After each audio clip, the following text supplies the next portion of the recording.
Sveicināti! Mūsu biedrība turpina strādāt, un tas nozīmē, ka mēs turpinām atbalstīt cilvēkus ar diagnozi onkoloģiju. Mēs atveram jaunu atbalsta grupu.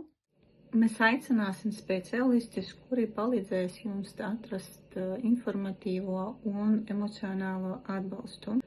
Mēs atbildēsim uz jautājumiem, kuri rodas pēc diagnozes saņemšanas.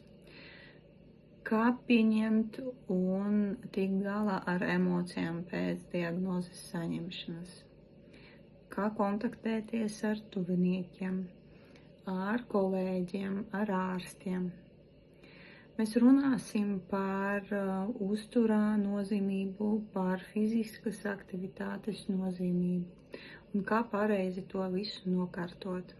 Jūs arī saņemsiet juridisku palīdzību no jurista.